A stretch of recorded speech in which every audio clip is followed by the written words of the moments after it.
Hi students, நம்ம வந்துட்டு 4th chapter பார்த்துட்டு இருக்கோம். People's Revolt, அதாவது ஹிஸ்டரியில 4th chapter. ஸோ லாஸ்ட் கிளாஸில் என்ன பார்த்தோம் அப்படின்னா தீரன் சின்னமலை. ஸோ தீரன் சின்னமலை அப்படிங்கிறவர் யார், அவர் எங்கே பிறந்தாரு, அவர் எங்கே ரூல் பண்ணார், பிரிட்டிஷ் கூட அவருக்கு வந்து என்ன பிரச்சனை அப்படின்லாம் பார்த்தோம். அண்ட் வேலூர் ரிவோல்ட் 1806 நடந்த வேலூர் ரிவோல்ட். ஸோ அந்த வேலூர் ரிவோல்ட் வரக்கு காசஸ் என்ன, இமீடியட் காஸ் என்ன, அந்த ரிவோல்ட்டில் வந்துட்டு என்ன நடந்தது, அந்த ரிவோல்ட்டில் இருக்கக்கூடிய சிப்பாய்ஸ் வந்து யார் யாரையெல்லாம் வந்துட்டு கொன்னாங்க, டெத் சென்டென்ஸ் பண்ணாங்க, அதே மாதிரி அந்த ரிவோல்ட்டை வந்துட்டு எப்படி வந்துட்டு பிரிட்டிஷ் வந்து சப்ரஸ் பண்ணாங்க, அடக்குனாங்க. அதுக்கப்புறம் அந்த வேலூர் ரிவோல்ட்டோட எஃபெக்ட்ஸ் என்ன, அந்த வேலூர் ரிவோல்ட் வந்துட்டு ஃபெயில் ஆகிறதுக்கு வந்துட்டு காசஸ் என்னன்னு சொல்லிட்டு லாஸ்ட் கிளாஸில் பார்த்தோம். ஸோ இன்றைக்கி இந்த கிளாஸில் என்ன பார்க்க போகிறோம் அப்படின்னா வந்துட்டு த ரிவோல்ட் ஆஃப் 1857, அதான் வந்துட்டு த கிரேட் ரிவோல்ட் ஆஃப் 1857 சொல்லுவோம், அதாவது first war of Indian independence அப்படின்னு சொல்லுவோம்ல. ஸோ அதை பற்றி தான் இன்றைக்கி பார்க்க போகிறோம். பேஜ் நம்பர் 41 இருக்கு. The revolt of 1857. The yearly uprisings did not succeed in threatening the British in India. So இதுக்கு முன்னாடி வந்த அப்ரைசிங், அதாவது வந்துட்டு இந்த வேலூர் ரிவோல்ட் ஆகட்டும், அந்த கட்டபொம்மன் ஆகட்டும், இல்லை தீரன் சின்னமலை, மருது பிரதர்ஸ், இவங்க எல்லாமே வந்துட்டு பிரிட்டிஷ்க்கு எகெயின்ஸ்டாக நடத்தின போராட்டங்கள் வந்துட்டு இந்த பிரிட்டிஷுக்கு ஒரு பயத்தவே கொடுக்கல. It took the revolt of 1857 to bring home to the company, and the British thought that their rule was not accepted to a large section of the population. ஆனால் இந்த கிரேட் ரிவோல்ட் ஆஃப் 1857 அப்படிங்கிற வந்துட்டு ஒரு British பீப்புளுக்கு வந்துட்டு ஒரு threatening, அவங்க வந்துட்டு அந்த ரிவோல்ட்டை பார்த்து கொஞ்சம் அவங்களுக்கு ஒரு த்ரெட்டாகவே இருந்தாங்க, அவங்களுக்கு கொஞ்சம் பயந்தாங்க. அதே மாதிரி அவங்க என்ன புரிஞ்சுக்கிட்டாங்க அப்படின்னா வந்துட்டு அவங்களோட ரூல், அதாவது இந்தியாவில் வந்துட்டு அவங்க ரூல் பண்ணுறத வந்துட்டு நிறையா பாப்புலேஷன், அதாவது இந்தியாவில் இருக்கக்கூடிய பீப்புள் வந்துட்டு நிறையா பேர் வந்துட்டு அதை ஒத்துக்கலை அப்படிங்கிறதையும் அவங்க புரிஞ்சுக்கிட்டாங்க. The revolt of 1857 was a product of character and policies of the colonial rule. So இந்த ரிவோல்ட் 1857ஓட ரிவோல்ட் வந்துட்டு என்ன அப்படின்னா வந்துட்டு நம்மளோட அந்த கவர்மெண்ட், அதாவது இந்த கொலோனியல் ரூல், அதாவது வந்துட்டு இந்த பிரிட்டிஷுக்கு கீழே நம்ம இருந்த அந்த கொலோனியல் ரூலில் வந்துட்டு நிறைய பாலிசிஸையும் நிறைய சார்ட்டரையும் வந்துட்டு கொண்டு வந்தது அப்படிங்கிறாங்க.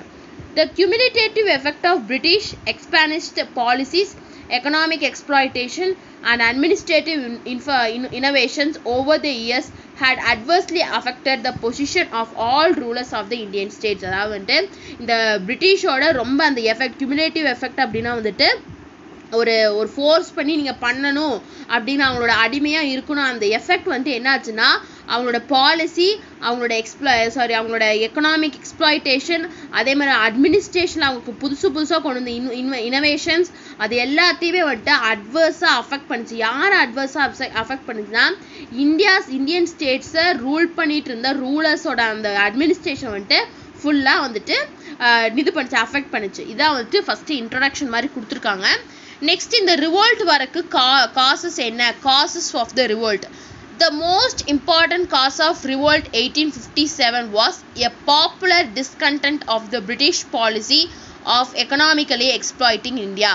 ஸோ இந்த மோஸ்ட் இம்பார்ட்டன்ட் காஸ், இந்த கிரேட் ரிவோல்ட் வரக்கு ரொம்ப முக்கியமான காரணம் என்னென்னா அந்த பிரிட்டிஷ் கொண்டு வந்த ஒரு பாலிசி, அதாவது வந்துட்டு இந்தியாவை வந்துட்டு எக்கனாமியாக எக்ஸ்ப்ளாய்ட் பண்ணணும் அப்படிங்கிறதுக்காகவே வந்துட்டு இந்த பிரிட்டிஷ் கொண்டு வந்த பாலிசி தான் வந்துட்டு இதுக்கு முக்கியமான காரணம்.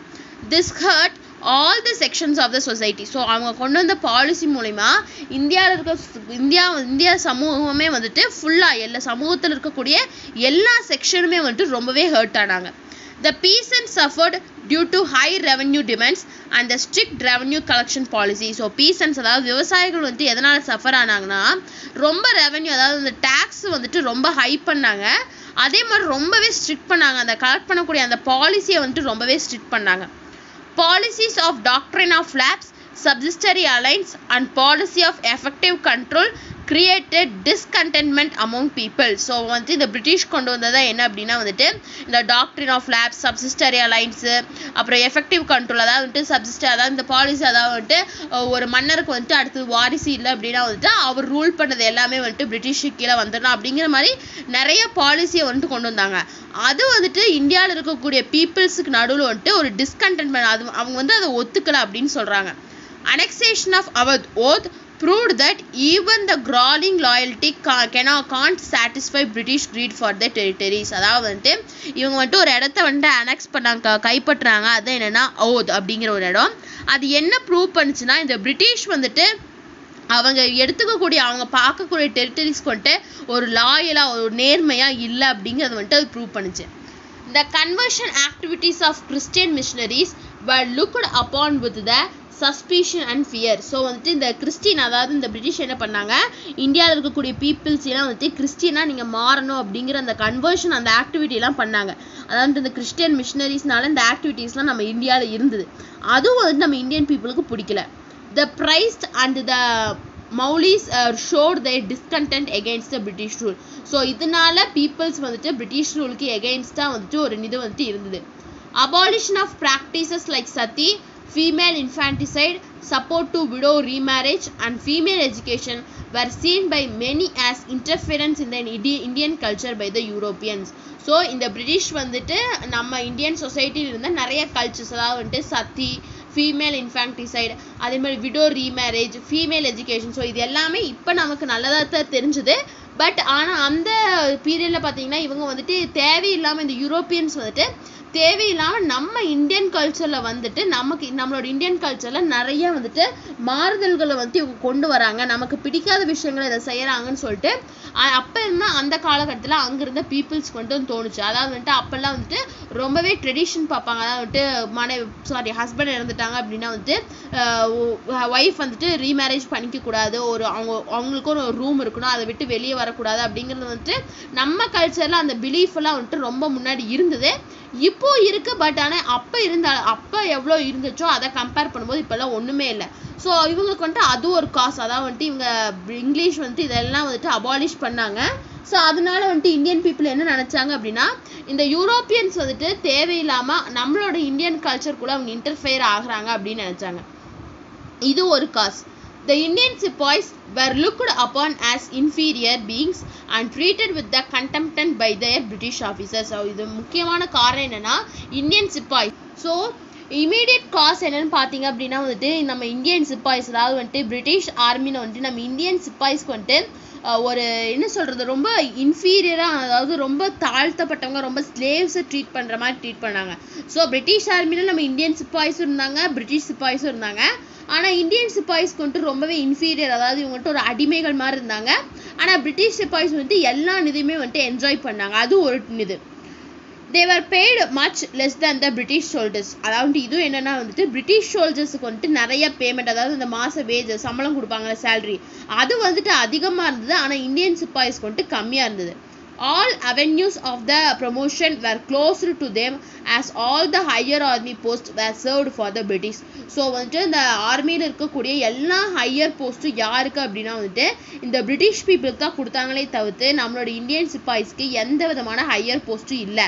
ஸோ இந்தியன் அப்படின்னாலே வந்துட்டு அவங்க வந்துட்டு அந்த ஆர்மியில் வந்துட்டு கடைசி வரைக்கும் ஒரு சிப்பாயாக தான் இருக்கணுமே தெரிஞ்சு அவனுக்கு ஒரு ஹையர், அதாவது ப்ரொமோஷன் கொடுக்கறதோ அதெல்லாம் எதுவுமே இல்லை. ஸோ இதுவும் வந்துட்டு இந்த ரிவோல்ட்டுக்கு வந்துட்டு ஒரு மெயின் காஸ் அப்படின்னு சொல்கிறாங்க. ஸோ காசஸ் ஃபார் ரிவோல்ட் அப்படின்னு பார்க்கும்போது ஃபர்ஸ்ட் காஸ் என்ன அப்படின்னா வந்துட்டு இந்த பிரிட்டிஷ் வந்துட்டு நம்ம எக்ஸ்ப்ளாய்ட்டிங், அதாவது இந்தியாவோட எக்கானமி வந்துட்டு அழிக்கணும் அப்படின்னு நினச்சாங்க அவங்க கொண்டு வந்த பாலிசி மூலிமா. ஸோ இதனால வந்துட்டு நம்மளோட சொசைட்டிலேருந்து நிறையா பேர் வந்துட்டு அதை வந்துட்டு ரொம்பவே எதிர்த்தாங்க. அதே மாதிரி பீசன்ஸ், அதாவது விவசாயிகள் வந்துட்டு அவங்க கட்டக்கூடிய டேக்ஸை வந்துட்டு அதிகப்படுத்தினாங்க. ஸோ அந்த ரெவன்யூவை கலெக்ட் பண்ணுறதுக்கு ஸ்ட்ரிக்டான பாலிசிஸ்லாம் கொண்டு வந்தாங்க. இது ஒரு காஸ். இன்னொன்று என்ன அப்படின்னா வந்துட்டு அவங்க இன்ட்ரடியூஸ் பண்ண doctrine of lapse, subsidiary alliance, so இதெல்லாமே வந்துட்டு ஒரு அதாவது ஒரு பிளாக் மார்க் தான் பிரிட்டிஷ்க்கு. ஸோ இதனாலேயும் வந்துட்டு பீப்புள்ஸ் ஆகட்டும் இல்லாட்டி ஒரு கிங்ஸ் ஆகட்டும் எல்லாருமே வந்துட்டு இதை வந்துட்டு அப்போஸ் பண்ணாங்க. நெக்ஸ்ட்டு கன்வர்ஷன், அதாவது கிறிஸ்டியனாக வந்துட்டு ஹிந்துஸை வந்துட்டு கிறிஸ்டியனாக வந்துட்டு கன்வெர்ட் பண்ணுறதுக்காக நிறையா அவங்க வந்துட்டு ஸ்டெப்ஸ் எடுத்தாங்க. இதுவும் வந்துட்டு ஒரு பிளாக் மார்க். நெக்ஸ்ட் அப்படி என்ன பார்த்தீங்கன்னா நம்மளோட இந்தியன் கல்ச்சர், அதாவது நம்ம ப்ராக்டிஸ் பண்ண sati, widow remarriage, child marriage, infanticide, அதாவது விடோ ரீமேரேஜுக்கு சப்போர்ட் பண்ணுது. ஸோ இது எல்லாமே நம்ம இந்தியன் கல்ச்சரில் இருந்தது. ஸோ இந்தியன் பீப்புள்ஸ் என்ன நினச்சாங்கன்னா இந்த யூரோப்பியன்ஸ் வந்துட்டு தேவையில்லாமல் நம்ம இந்தியன் கல்ச்சரில் இன்டர்ஃபியர் ஆகுறாங்கன்னு நினச்சாங்க. இது ஒரு காஸ்.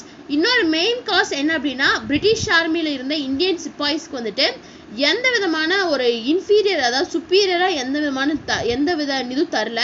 எல்லாருமே வந்துட்டு ரொம்ப ஸ்லேவ்ஸ் மாதிரி நடத்துகிறாங்க. அதே மாதிரி இந்த ஆர்மியில் வந்துட்டு ஹையர் போஸ்டில் இருக்கவங்க எல்லாருமே வந்துட்டு பிரிட்டிஷாக தான் இருந்தாங்க. சேலரியும் வந்துட்டு பிரிட்டிஷ் சோல்ஜர்ஸ் கூட கம்பேர் பண்ணும்போது இந்தியன் சிப்பாய்ஸ்க்கு வந்துட்டு ரொம்பவே கம்மியான சேலரி தான் இருந்தது. ஸோ இதான் வந்துட்டு causes for the revolt. So இந்த ரிவோல்ட் வரைக்கும் காசஸ். Next immediate cause. இந்த ரிவோல்ட் வரைக்கும் ரொம்ப இமீடியட்டான காஸ் என்ன அப்படின்னா வந்துட்டு the immediate cause was the introduction of new Enfield rifles in the army. So அந்த ஆர்மியில் வந்துட்டு ஒரு நியூ ரைஃபிள் அதாவது துப்பாக்கி வந்துட்டு கொண்டு வராங்க. The top of the cartridge of this rifle was to be removed by the mouth before loading it in a rifle. அதாவது வந்துட்டு இந்த ரைஃபிள் அந்த துப்பாக்கியோட அந்த கன்னோட டாப் அந்த கார்ட்லேஜ் வந்துட்டு ரிமூவ் பண்ணிட்டு பிஃபோர் அதை வந்துட்டு நம்ம லோட் பண்ணுறதுக்கு முன்னாடி அதை வந்துட்டு ரிமூவ் பண்ணும். The cartridges were greatest by the fat of pig and cow. So அந்த கார்ட்ரிட்ஜ் எப்படி இருக்கும் அப்படின்னா வந்துட்டு எதனால் மேட் பண்ணியிருந்தாங்கன்னா கவ் அதாவது மாடு அதே மாதிரி பிக் பன்னியோட அந்த ஃபேட்லேருந்து அந்த கொழுப்புலேருந்து மேட் பண்ணியிருக்காங்க. The Indian sepoys believed that British were deliberately attempting to spoil the religion of both Hindus and the Muslims because while the Hindus revered the cow and the Muslim hated the pig. So வந்துட்டு என்ன நினச்சாங்க அப்படின்னா வந்துட்டு இந்த Indian sepoys வந்து என்ன believe பண்ணாங்கன்னா அப்படின்னா இந்த பிரிட்டிஷ் பீப்புள் வந்துட்டு நம்மளோட ரிலீஜன் அதாவது போத் ஹிந்து அண்ட் முஸ்லீம் ரிலீஜனை வந்துட்டு ஸ்பாயில் பண்ண நினைக்கிறாங்க அப்படின்னு நினைக்கிறாங்க. ஏன் அப்படின்னா வந்துட்டு நம்ம ஹிந்துஸ்க்கு வந்துட்டு கவ் அப்படிங்கிறது வந்துட்டு ஒரு காடுக்கு சமமாக நம்ம வச்சு பார்ப்போம். அதே மாதிரி முஸ்லீம்ஸுக்கு வந்துட்டு இந்த பிக் அப்படின்னாலும் இந்த முஸ்லீம்ஸ்க்கு வந்துட்டு பிடிக்காது.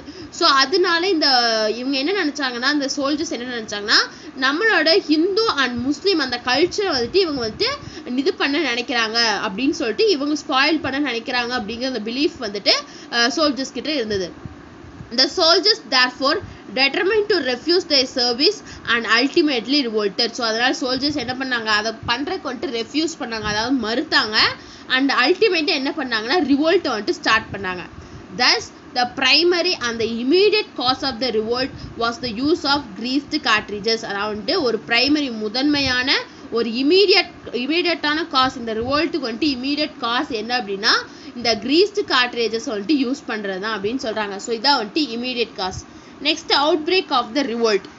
On 29th March 1857 at Barakpur near Kolkata, Mangal Pandey, an young sepoy from Bengal regiment, refused to use the greased cartridge and shoot down his segment.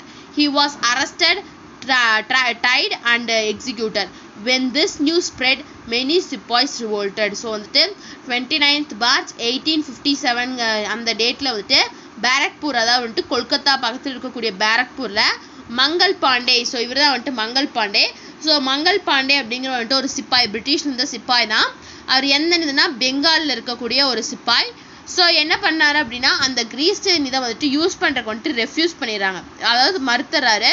So அதனால இவங்க பிரிட்டிஷ் என்ன பண்ணுறாங்க அப்படின்னா இவரை வந்துட்டு அரெஸ்ட் பண்ணி அவங்கள வந்துட்டு கொன்னுறாங்க. ஸோ கொன்ன உடனே இந்த நியூஸ் வந்துட்டு ஸ்ப்ரெட் ஆகும்போது சிப்பாய்ஸ்க்கு வந்துட்டு ஸ்ப்ரெட் ஆகும்போது அவங்க அந்த ரிவோல்ட்டை வந்துட்டு ஸ்டார்ட் பண்ணிடுறாங்க அப்படின்னு சொல்கிறாங்க. ஸோ இதுதான் வந்துட்டு ரிவோல்ட் இந்த கிரேட் ரிவோல்ட் ஆஃப் 1857 வரைக்கு ஒரு அவுட் பிரேக் அப்படின்னு சொல்கிறாங்க. இப்படி தான் வந்துட்டு அந்த ரிவோல்ட் வந்துட்டு ஸ்டார்ட் ஆச்சு. நெக்ஸ்ட் பாருங்க course of the revolt. So இந்த ரிவோல்ட்ல என்ன நடந்தது அப்படின்னா on 10th May 1857 the sepoys of 3rd Cavalry at Meerut openly revolted by swearing the prisons and releasing their comrades. அதாவது வந்துட்டு 10th May 1857 sepoys of 3rd Cavalry அதாவது குதிரைப்படை சேர்ந்தவங்க வந்துட்டு மீரட்டில் வந்துட்டு ஓப்பனாக ரிவோல்ட்டை வந்துட்டு ஸ்டார்ட் பண்ணுறாங்க. எப்படி அப்படின்னா அவங்களோட கூட இருந்தவங்களை வந்துட்டு ப்ரிசன்ஸில் இருந்தவங்கள ரிலீஸ் பண்ணிவிட்டு அவங்க ஸ்டார்ட் பண்ணுறாங்க. They were immediately joined by the men of 11th and 20th native infanteries and they murdered some English officers and then marched to Delhi. So வந்துட்டு 11th and 20th native infanteries கூட சேர்ந்து English officers நிறைய பேர் வந்துட்டு கொண்டுறாங்க. And எதை நோக்கி போகிறாங்க அப்படின்னா டெல்லியை நோக்கி போகிறாங்க. The arrival of Meerut sepoys at Delhi on 11th May and declared of Bahadur Shah II as the Emperor of India. So வந்துட்டு என்ன பண்ணுறாங்கன்னா இவங்க மீரட்டை போயிட்டு அரைவ் ஆயிடுறாங்க மீரட்டில் போய் அரைவ் ஆயிடுறாங்க இந்த சிப்பாய்ஸு. எப்போ அப்படின்னா மீரட்லேருந்து டெல்லிக்கு போய் அரைவ் ஆயிடுறாங்க இவங்க. எப்போ போகிறாங்கன்னா 11th மேலே போயிட்டு அங்கே என்ன டிக்ளேர் பண்ணுறாங்கன்னா பகதூர் ஷா 2 அப்படிங்கிற வந்துட்டு ஒரு கிங்க, அவரை தான் இந்தியாவோட எம்பரர் அப்படின்னு சொல்லிட்டு இவங்க டிக்ளேர் பண்ணுறாங்க. Delhi became the center of the great revolt and Bahadur Shah its symbol. So Delhi தான் வந்துட்டு இந்த கிரேட் ரிவோல்ட்டோட சென்டராக இருக்கு, பகதூர் ஷாவும் ஒரு சிம்பிளோட இருக்காங்க. இந்த ரிவோல்ட் ஸ்ப்ரெட் குயிக்லி. ஸோ இந்த ரிவோல்ட் வந்துட்டு ரொம்ப வேகமாக பரவ ஆரம்பிச்சுது. there were mutinies at Lucknow, Kanpur, Jhansi, Bareilly, Bihar, Faizabad and many other places in North India. So இந்த ரிவோல்ட் வந்துட்டு நார்த் இந்தியாவில் ரொம்பவே குயிக்காக வந்துட்டு ஸ்ப்ரெட் ஆச்சு. எங்கெங்கே இந்த மியூட்னிஸ் அந்த படைகள் வந்து இருக்குது அப்படின்னா வந்துட்டு லக்னோ, கான்பூர், ஜான்சி, பிரேலி, பீகார், ஃபைசாபாத், அதே மாதிரி நிறைய பிளேசஸ் நார்த் இந்தியாவில் நிறைய பிளேசஸ், இது இம்பார்ட்டன்ட் பிளேசஸ். ஸோ அங்கே எல்லாமே வந்துட்டு ஸ்ப்ரெட் ஆகுது. many of them found that it was a good opportunity to burn the papers of their landlords. So நிறைய பேர் என்ன பண்ணாங்க அப்படின்னா லேண்ட்லார்ட்ஸ் கிட்ட அந்த பேப்பர்ஸ் இருக்குல்ல அதெல்லாம் பேர்ன் பண்ணுறதுக்கு எரிக்கிறதுக்கு ஒரு குட் ஆப்பர்ச்சுனிட்டின்னு நினச்சாங்க. many others whose titles and pensions were abolished by the British who practiced in it in order to take revenge. அதே மாதிரி இவங்க என்ன பண்ணாங்க, அதாவது நிறைய பேருக்கு இந்த பிரிட்டிஷ் வந்துட்டு இந்த பென்ஷன் கொடுக்கறத வந்துட்டு அபாலிஷ் பண்ணிட்டாங்க. ஸோ அதுக்கு ரிவெஞ்ச் எடுக்கிறதுக்கு சரியான டைம் இதுதான் சொல்லிட்டு இவங்களும் வந்துட்டு இந்த ரிவோல்ட்டில் வந்துட்டு பார்ட்டிசிபேட் பண்ணாங்க. ஸோ இதான் வந்துட்டு ரிவோல்ட்டில் நடந்தது. ஸோ நெக்ஸ்ட் கிளாஸில் வந்துட்டு எப்படி வந்துட்டு இந்த ரிவோல்ட் வந்துட்டு பிரிட்டிஷ் சப்ரஸ் பண்ணாங்க, இந்த ரிவோல்ட் ஃபெயிலியருக்கானது காசஸ் என்னென்ன, காசஸ் என்னென்னு சொல்லிட்டு நெக்ஸ்ட் கிளாஸில் பார்க்கலாம். ஸோ இன்றைக்கி கிளாஸில் வந்துட்டு இந்த கிரேட் ரிவோல்ட் வரக்கு காசஸ் என்னென்ன, இமீடியட் காஸ் என்ன, அந்த ரிவோல்ட்டில் என்னென்ன நடந்ததுன்னு சொல்லிட்டு இன்றைக்கி கிளாஸில் பார்த்தோம். ஸோ இந்த கிளாஸில் உங்களுக்கு ஏதாச்சும் டவுட் இருந்தால் கமெண்ட் பண்ணுங்கள். இந்த வீடியோ கிளாஸ் பிடிச்சிருந்தா லைக் பண்ணுங்கள், ஷேர் பண்ணுங்கள், சப்ஸ்கிரைப் பண்ணுங்கள். தேங்க்யூ.